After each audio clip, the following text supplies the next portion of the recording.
दर्शक बंधु जय श्रीकृष्ण जय जगन्नाथ। आमे श्रीमद् भागवत गीतार चतुर्थ अध्याय जय श्रवण करथिले। आसन्तु आज पंचम अध्याय श्रवण करिया।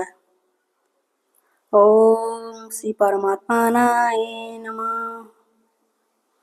अथ पंचम अध्याय कर्म संन्यास योग। अर्जुन उवाच सन्न्यासं कर्मणं कृष्णं पुनर्योगं च संशसि यच्छयतय रेकं तन्मे ब्रूहि सुनिश्चितम्। अर्जुन कहले, हे कृष्ण, आपण कर्म मानकर सन्यासକୁ प्रशंसा କରିଛନ୍ତି, ପୁଣି କର୍ମଯୋଗର ମଧ୍ୟ ପ୍ରଶଂସା କରିଛନ୍ତି।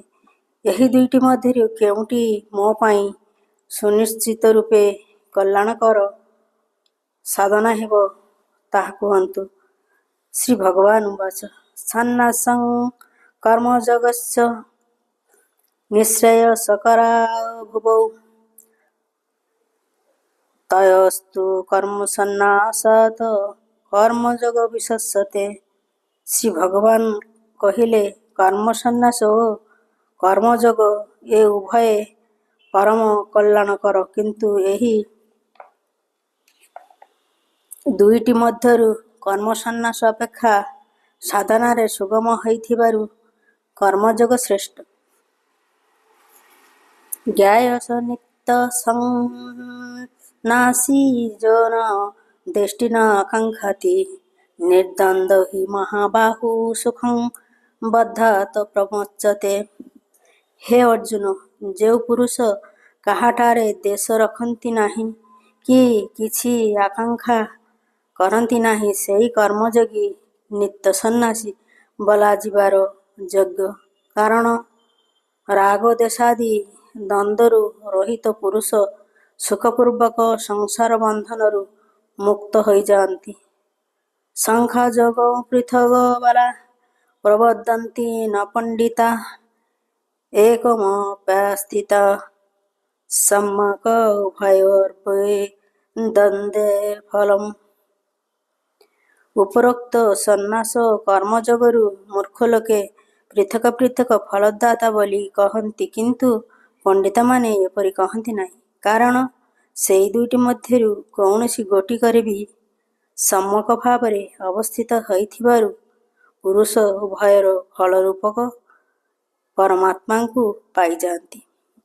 ଯତ ସଂଖ୍ୟୋ ପ୍ରାପ୍ୟତେ ସ୍ଥାନଂ ତଦ୍ ଗୌରୋପି ଗମ୍ୟତେ ଏକଂ ସାଂଖ୍ୟ ଚ ଯୋଗଂ ଚ ଯ ପଶ୍ୟତି ସ ପଶ୍ୟତି। ଜ୍ଞାନଯୋଗୀମାନଙ୍କର ଦ୍ୱାରା ଯେଉଁ ପରମ ଧାମ ପ୍ରାପ୍ତ କରାଯାଏ, କର୍ମଯୋଗୀମାନଙ୍କ ଦ୍ୱାରା ମଧ୍ୟ ସେହି ପରଧାମ ପ୍ରାପ୍ତ କରାଯାଏ। ତେଣୁ ଯେଉଁ ପୁରୁଷ ଜ୍ଞାନଯୋଗ ଓ କର୍ମଯୋଗ ଫଳରୂପକ ରୂପରେ ଏକ ବୋଲି ଦେଖନ୍ତି, ସେ ହିଁ ଯଥାର୍ଥ ଦେଖନ୍ତି। ସନ୍ନ୍ୟାସସ୍ତୁ ମହାବାହୁ ଦୁଃଖମାପ୍ତୁମ ଜଗତ ଯୋଗଯୁକ୍ତ ମୁନିର୍ବ୍ରହ୍ମ ନଚିରେଣାଧିଗଚ୍ଛତି। କିନ୍ତୁ ହେ ଅର୍ଜୁନ, କର୍ମଯୋଗ ବିନା ସନ୍ନ୍ୟାସ ଅର୍ଥାତ୍ ମନ, ଇନ୍ଦ୍ରିୟ ଓ ଶରୀର ଦ୍ୱାରା ହେଉଥିବା ସକଳ କର୍ମରେ କର୍ତ୍ତାପଣ ତ୍ୟାଗ କରିପାରିବା କଠିନ ଏବଂ ଭଗବତ୍ ସ୍ୱରୂପ ମନନ କରୁଥିବା କର୍ମଯୋଗୀ ପରଂବ୍ରହ୍ମ ପରମାତ୍ମାଙ୍କୁ ଶୀଘ୍ର ହିଁ ପାଇଯାଆନ୍ତି। ଯୋଗଯୁକ୍ତ ବିଶୁଦ୍ଧାତ୍ମା ବିଜୟାତ୍ମା ଜିତେନ୍ଦ୍ରିୟା ସର୍ବଭୂତାତ୍ମା ଭୂତାତ୍ମା କୁର୍ବନ୍ନପି ନ ଲିପ୍ୟତେ। ଯାହାର ମନ ନିଜ ବଶରେ ଥାଏ, ଯେ ଜିତେନ୍ଦ୍ରିୟ ଓ ଯାହାର ଅନ୍ତଃକରଣ ବିଶୁଦ୍ଧ ଏବଂ ସକଳ ପ୍ରାଣୀଙ୍କର ଆତ୍ମାରୂପ ପରମାତ୍ମା ହିଁ ଯାହାଙ୍କର ଆତ୍ମା, ସେହି କର୍ମଯୋଗୀ କର୍ମ କରୁଥିଲେ ମଧ୍ୟ କର୍ମରେ ଲିପ୍ତ ହୁଅନ୍ତି ନାହିଁ। ନୈବ କିଞ୍ଚିତ୍ କରୋମୀତି ଯୁକ୍ତମନୋ ତତବିତା ପଶ୍ୟନ୍ ଶ୍ରୀଶନ୍ जिघ्रन अस्नन गच्छन शपन शसन प्रलोभन विसृजन गृह्णन उन्मेषण निमेषनपि इन्द्रियाणीन्द्रियार्थेषु वर्तन्तीति धारयन्। ततस्तज्ञ शंखा जोगी देखुथाई ଶୁଣୁଥାଇ ଛୁଉଁଥାଇ ଶୁଙ୍ଘୁଥାଇ ଖାଉଥାଇ ଚାଲବୁଲ କରୁଥାଇ ଶୋଉଥାଇ ଶ୍ୱାସକ୍ରିୟା କରୁଥାଇ କଥା କହୁଥାଇ ତ୍ୟାଗ କରୁଥାଇ ଗ୍ରହଣ କରୁଥାଇ ତଥା ଆଖି ଖୋଲୁଥାଇ ବୁଝୁଥାଇ ଇତ୍ୟାଦି ସବୁ କରୁଥାଇ ବି ଇନ୍ଦ୍ରିୟମାନେ ହିଁ ନିଜ ନିଜର ଅର୍ଥରେ ପ୍ରବର୍ତ୍ତିତ ହେଉଛନ୍ତି। ଜାଣି ମୁଁ କିଛି ବି କରୁନାହିଁ ବୋଲି ଭାବିବା ଉଚିତ। ବ୍ରହ୍ମଣ୍ୟଧ୍ୟାୟ କର୍ମାଣି ସଙ୍ଗତ୍ୟାକ୍ତ କରୋତି ଯା ଲିପ୍ୟତେ ନ ସ ପାପେନ ପଦ୍ମପତ୍ରମିବାମ୍ବସା। ଯେଉଁ ପୁରୁଷ ସକଳ କର୍ମ ପରମାତ୍ମାଙ୍କଠାରେ ଅର୍ପଣ କରିଦେଇ ଓ ଆସକ୍ତି ତ୍ୟାଗପୂର୍ବକ କର୍ମ କରନ୍ତି, ପଦ୍ମପତ୍ର ଯେପରି ଜଳଦ୍ୱାରା ଲିପ୍ତ ହୁଏ ନାହିଁ, ସେହି ପୁରୁଷ ସେପରି ପାପରେ ଲିପ୍ତ ହୁଅନ୍ତି ନାହିଁ। କାୟେନ ମନସା ବୁଦ୍ଧ୍ୟା କେବଲୈରିନ୍ଦ୍ରିୟୈରପି ଯୋଗିନ କର୍ମ କୁର୍ବନ୍ତି ସଙ୍ଗତ୍ୟାକ୍ତାମଶୁଦ୍ଧୟେ। କର୍ମଯୋଗୀମାନେ ମମତା ବୁଦ୍ଧି ରହିତ ହୋଇଥିବା କେବଳ ଇନ୍ଦ୍ରିୟ, ମନ, ବୁଦ୍ଧି ଓ ଶରୀର ଦ୍ୱାରା ବି ଆସକ୍ତି ତ୍ୟାଗ କରି ଅନ୍ତଃକରଣର ଶୁଦ୍ଧି ନିମନ୍ତେ କର୍ମ କରନ୍ତି। ଯୁକ୍ତ କର୍ମ ଫଲଂ ତ୍ୟକ୍ତା ଶାନ୍ତିମାପ୍ନୋତି ନୈଷ୍ଠିକୀମ୍।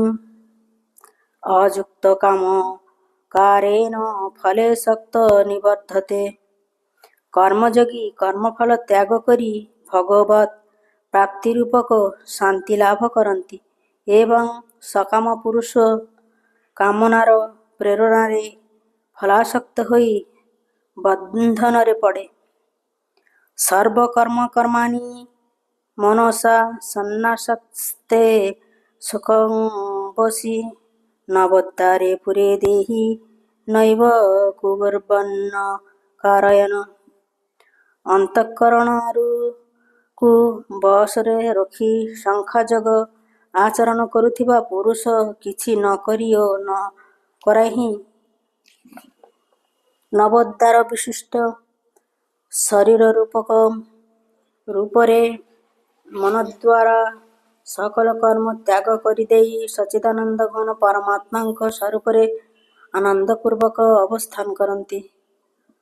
ନ କର୍ତ୍ତୃତ୍ୱଂ ନ କର୍ମାଣି ଲୋକସ୍ୟ ସୃଜତି ପ୍ରଭୋ ନ କର୍ମଫଳ ସଂଯୋଗଂ ସ୍ୱଭାବସ୍ତୁ ପ୍ରବର୍ତ୍ତତେ।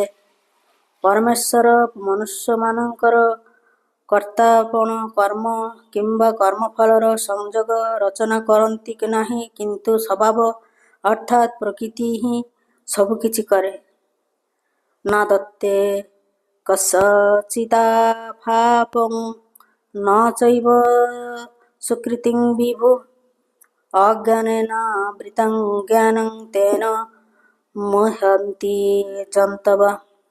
ସର୍ବପାପୀ ପରମେଶ୍ୱର କାହାରି ପାପକର୍ମ କି କାହାରି ଶୁଭକର୍ମ ଗ୍ରହଣ କରନ୍ତି ନାହିଁ, କିନ୍ତୁ ଅଜ୍ଞାନ ଦ୍ୱାରା ଜ୍ଞାନ ଢାଙ୍କି ହୋଇ ରହିବା ତେଣୁ ଅଜ୍ଞାନ ମନୁଷ୍ୟମାନେ ମୋହିତ ହେଉଛନ୍ତି। ଜ୍ଞାନେନ ତୁ ତଦଜ୍ଞାନାଃ ୟେଷାଂ ନାଶିତମାତ୍ମନଃ ତେଷାମାଦିତବଜ୍ଞାନଂ ପ୍ରକାଶୟତି ତତ୍ପରମ୍। କିନ୍ତୁ ଯେଉଁମାନଙ୍କର ସେହି ଅଜ୍ଞାନକୁ ପରମାତ୍ମାଙ୍କର ତତ୍ତ୍ୱ ଜ୍ଞାନ ଦ୍ୱାରା ନଷ୍ଟ କରି ଦିଆଯାଇଛି, ସେମାନଙ୍କର ଜ୍ଞାନ ସେହି ସୂର୍ଯ୍ୟ ସଦୃଶ ସଚ୍ଚିଦାନନ୍ଦ ଘନ ପରମାତ୍ମାଙ୍କୁ ପ୍ରକାଶିତ କରିଦିଏ। ତଦବୁଦ୍ଧୟସ୍ତଦାତ୍ମନସ୍ତନ୍ନିଷ୍ଠାସ୍ତପରାୟଣା ଗଚ୍ଛନ୍ତ ପୁନରାବୃତ୍ତିଂ ଜ୍ଞାନ ନିର୍ଧୂତ କଲ୍ମଷା। ଯେଉଁମାନଙ୍କର ମନ ତଦ୍ରୂପ ହୋଇଯାଇଛି, ଯେଉଁମାନଙ୍କର ବୁଦ୍ଧି ତଦ୍ରୂପ ହୋଇଯାଇଛି ଓ ସଚ୍ଚିଦାନନ୍ଦ ଘନ ପରମାତ୍ମାଙ୍କଠାରେ ହିଁ ଯେଉଁମାନେ ନିରନ୍ତର ଏକ ଭାବରେ ଅବସ୍ଥିତ, ସେହି ତତ୍ପରାୟଣ ପୁରୁଷମାନେ ଜ୍ଞାନଦ୍ୱାରା ପାପରହିତ ହୋଇ ଅପୁନରାବୃତ୍ତି ଅର୍ଥାତ୍ ପରମାତ୍ମଗତି ପ୍ରାପ୍ତ ହୁଅନ୍ତି। ବିଦ୍ୟା ବିନୟ ସଂପନ୍ନେ ବ୍ରାହ୍ମଣେ ଗବିହସ୍ତିନି ସୁନିଶ୍ଚୈବ ସାପାକେ ଚ ପଣ୍ଡିତା ସର୍ବଦର୍ଶିନା। ସେହି ଜ୍ଞାନୀମାନେ ବିଦ୍ୟା ଓ ବିନୟ ଯୁକ୍ତ ବ୍ରାହ୍ମଣଙ୍କଠାରେ ତଥା ଗୋହସ୍ତୀ, କୁକୁର ଏବଂ ଚଣ୍ଡାଳଠାରେ ମଧ୍ୟ ସମଦର୍ଶୀ ହୋଇଥାନ୍ତି। ଇହୈବ ତର୍ଜିତ ସ୍ୱର୍ଗୋ ଯେଷାଂ ସମସ୍ଥିତଂ ମନା ନିର୍ଦୋଷଂ हि ସମଂ ବ୍ରହ୍ମ ତସ୍ମାଦ୍ ବ୍ରହ୍ମଣି ते ସ୍ଥିତା। ଯେଉଁମାନଙ୍କ ମନ ସମାନ ଭାବରେ ଅବସ୍ଥିତ, ସମାନଙ୍କ ଦ୍ୱାରା ଏହି ଜୀବିତ ଅବସ୍ଥାରେ ହିଁ ସମଗ୍ର ସଂସାର ବିଜିତ ହୋଇଥାଏ। ଯେହେତୁ ସଚ୍ଚିଦାନନ୍ଦ ଘନ ପରମାତ୍ମା ନିର୍ଦୋଷ ଓ ସମ, ତେଣୁ ସେମାନେ ସଚ୍ଚିଦାନନ୍ଦ ଘନ ପରମାତ୍ମାରେ ହିଁ ଅବସ୍ଥାନ କରନ୍ତି। ନ ପ୍ରହେଷତ ପ୍ରିୟଂ ପ୍ରାପ୍ୟ ନୈତି ଚେତ ପ୍ରାପ୍ୟ ଚାପ୍ରିୟଂ ସ୍ଥିର ବୁଦ୍ଧିର ସମ୍ମୂଢ଼ ବ୍ରହ୍ମବିଦ୍ ବ୍ରହ୍ମଣି ସ୍ଥିତା। ଯେଉଁ ପୁରୁଷ ପ୍ରିୟ ବସ୍ତୁ ପାଇଗଲେ ହର୍ଷିତ ହୁଅନ୍ତି ନାହିଁ କି ଅପ୍ରିୟ ବସ୍ତୁ ଆସିଗଲେ ଉଦ୍ବିଗ୍ନ ହୁଅନ୍ତି ନାହିଁ, ସେହି ସ୍ଥିରବୁଦ୍ଧି ସଂଶୟ ରହିତ ବ୍ରହ୍ମବେତ୍ତା ପୁରୁଷ ସଚ୍ଚିଦାନନ୍ଦ ଘନ ପରଂବ୍ରହ୍ମ ପରମାତ୍ମାରେ ଏକାକୀ ଭାବରେ ନିତ୍ୟସ୍ଥିତ ଅଟନ୍ତି। ବାହ୍ୟସ୍ପର୍ଶେଷ ଶକ୍ତାତ୍ମା ବିନ୍ଦାତ୍ମାନି ଯତ ସୁଖଂ ସ ବ୍ରହ୍ମ ଯୋଗ ଯୁକ୍ତାତ୍ମା ସୁଖମକ୍ଷୟମଶ୍ନୁତେ। ବାହ୍ୟ ବିଷୟରେ ଅନାସକ୍ତ ଅନ୍ତଃକରଣ ବିଶିଷ୍ଟ ସାଧନ ଆତ୍ମାରେ ଯେଉଁ ଧ୍ୟାନଜନିତ ସାତ୍ତ୍ୱିକ ଆନନ୍ଦ ରହିଛି, ତାହା ପ୍ରାପ୍ତ ହୁଅନ୍ତି। ତାପରେ ସେହି ସଚ୍ଚିଦାନନ୍ଦ ଘନ ପରଂବ୍ରହ୍ମ ପରମାତ୍ମାଙ୍କ ଧ୍ୟାନରୂପକ ଯୋଗରେ ଅଭିନ୍ନ ଭାବରେ ଅବସ୍ଥିତ ହୋଇଥିବା ପୁରୁଷ ଅକ୍ଷୟ ଆନନ୍ଦ ଅନୁଭବ କରନ୍ତି। ଜୈଃ ସଂସ୍ପର୍ଶଜା ଭୋଗା ଦୁଃଖଜନୟୋ ତେ ଆଦ୍ୟନ୍ତବନ୍ତ କୌନ୍ତେୟ ନ ତେଷୁ ରମତେ ବୁଧା। ଇନ୍ଦ୍ରିୟ ତଥା ବିଷୟମାନଙ୍କ ସଂଯୋଗରୁ ଯେଉଁ ଭୋଗ ସବୁ ଉତ୍ପନ୍ନ ହୁଏ, ସେସବୁ ବିଷୟୀ ପୁରୁଷମାନଙ୍କୁ ସୁଖରୂପ ପ୍ରତୀତ ହେଉଥିଲେ ବି ଦୁଃଖର ହିଁ କାରଣ ଅଟେ ତଥା ଆଦି ଅନ୍ତବିଶିଷ୍ଟ ଅର୍ଥାତ୍ ଅନିତ୍ୟ ଅଟେ। ହେ ଅର୍ଜୁନ, ତେଣୁ ବୁଦ୍ଧିମାନ ବିବେକୀ ପୁରୁଷ ସେଥିରେ ରତ ହୁଅନ୍ତି ନାହିଁ। ଶକ୍ନୋତି ହୈବ ଯଃ ସୋଢୁଂ ପ୍ରାକ୍ଶରୀରବିମୁଖାନାତ୍ କାମକ୍ରୋଧୋଦ୍ଭବଂ ଏବଂ ବେଗଂ ସ ଯୁକ୍ତଃ ସ ସୁଖୀ ନରଃ। ଯେଉଁ ସାଧକ ଏହି ମନୁଷ୍ୟ ଶରୀର ନାଶ ହୋଇଯିବା ପୂର୍ବରୁ ହିଁ କାମକ୍ରୋଧରୁ ଉତ୍ପନ୍ନ ହେଉଥିବା ବେଗ ସହିଯିବାକୁ ସମର୍ଥ ହୋଇଯାଆନ୍ତି, ସେହି ସାଧକ ପୁରୁଷ ଯୋଗୀ ସେ ସୁଖୀ। ଯନ୍ତସୁଖନ୍ତରାରାମସ୍ତଥାନ୍ତର୍ଜ୍ୟୋତିରେବ ଯଃ ସ ଯୋଗୀ ବ୍ରହ୍ମ ନିର୍ବାଣଂ ବ୍ରହ୍ମଭୂତୋऽଧିଗଚ୍ଛତି। ଯେଉଁ ପୁରୁଷ ବ୍ରହ୍ମ ଭିନ୍ନ ଅନ୍ୟ କିଛି ନାହିଁ ବୋଲି ନିଶ୍ଚୟ କରି ସର୍ବବ୍ୟାପୀ ଅନ୍ତରାତ୍ମାରେ ହିଁ ସୁଖଲାଭ କରନ୍ତି, ଆତ୍ମାରେ ରମଣ କରନ୍ତି, ଆତ୍ମାରେ ହିଁ ଜ୍ଞାନ ଅନୁଭବ କରନ୍ତି, ସଚ୍ଚିଦାନନ୍ଦ ଘନ ପରଂବ୍ରହ୍ମ ପରମାତ୍ମା ସହିତ ଏକାକୀ ଭାବ ପ୍ରାପ୍ତ, ସେହି ସଂଖ୍ୟାଯୋଗୀ ଶାନ୍ତ ବ୍ରହ୍ମକୁ ପ୍ରାପ୍ତ ହୁଅନ୍ତି। लभन्ते ब्रह्मनिर्वाण वृषय क्षीणकल्पसा छिन्ନधौता ଯତାତ୍ମାନ ସର୍ବଭୂତ ହିତେ ରତା। ଯେଉଁମାନଙ୍କର ସକଳ ପାପ ନଷ୍ଟ ହୋଇଯାଇଛି, ଯେଉଁମାନଙ୍କର ସକଳ ସଂଶୟ ଜ୍ଞାନ ଦ୍ୱାରା ନିବୃତ୍ତ ହୋଇଯାଇଛି, ଯେଉଁମାନେ ସକଳ ପ୍ରାଣୀଙ୍କ ହିତରେ ରତ ଏବଂ ଯେଉଁମାନଙ୍କର ବିଜିତ ମନ ନିଶ୍ଚଳ ଭାବରେ ପରମାତ୍ମାରେ ଅବସ୍ଥିତ, ସେହି ବ୍ରହ୍ମବେତ୍ତା ପୁରୁଷମାନେ ଶାନ୍ତି ବ୍ରହ୍ମକୁ ପ୍ରାପ୍ତ ହୁଅନ୍ତି। କାମକ୍ରୋଧ ବିଯୁକ୍ତାନାଂ ଯତିନାଂ ଯତଚେତସମ୍ ଅପୀତ ବ୍ରହ୍ମ ନିର୍ବାଣଂ ବର୍ତ୍ତିତେ ବିଦିତାତ୍ମାନମ୍। କାମକ୍ରୋଧ ଧରଣ ରହିତ ବିଜତ ଚିତ୍ତ ଏବଂ ପରବ୍ରହ୍ମ ପରମାତ୍ମାଙ୍କ ସାକ୍ଷାତକାର କରିଥିବା ଜ୍ଞାନୀ ପୁରୁଷମାନଙ୍କର ପାଇଁ ସକଳ ଦିଗରେ ଶାନ୍ତି ପରବ୍ରହ୍ମ ପରମାତ୍ମା ହିଁ ପରିପୂର୍ଣ୍ଣ ରୂପେ ରହିଥାନ୍ତି। ପଶ୍ୟାନଂ କ୍ରୀତା ବହିର୍ବାହାଂଶ୍ଚକ୍ଷୁଶ୍ଚୈବାନ୍ତରେ ଭୁବୋ ପ୍ରାଣାପାନଂ ସମଂ କୃତାନାଶାଭ୍ୟନ୍ତରଚାରିଣୋ ଯତେନ୍ଦ୍ରିୟ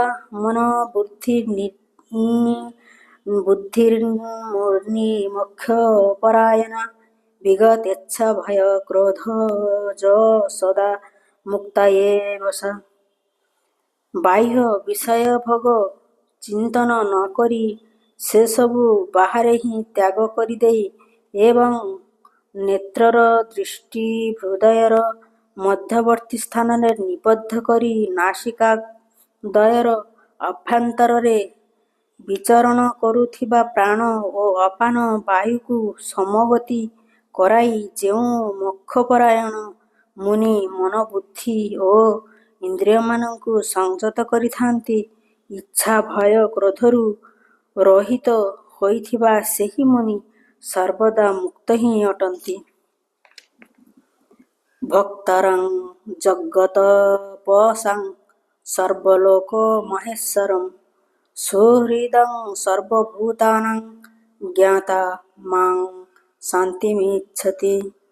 ମୋର ଭକ୍ତ ମୋତେ ସକଳ ଯଜ୍ଞର ତପର ଭୋକ୍ତା ସମସ୍ତ ଲୋକର ଈଶ୍ୱର ମାନଙ୍କର ବି ଈଶ୍ୱର ତଥା ସକଳ ପ୍ରାଣୀମାନଙ୍କର ସୁହୃଦ ଅର୍ଥାତ୍ ସ୍ୱାର୍ଥରହିତ ଦୟାଳୁ ଓ ପ୍ରେମୀ ବୋଲି ତତତ୍ତ୍ୱ ଜାଣିପାରି ଶାନ୍ତି ଲାଭ କରନ୍ତି।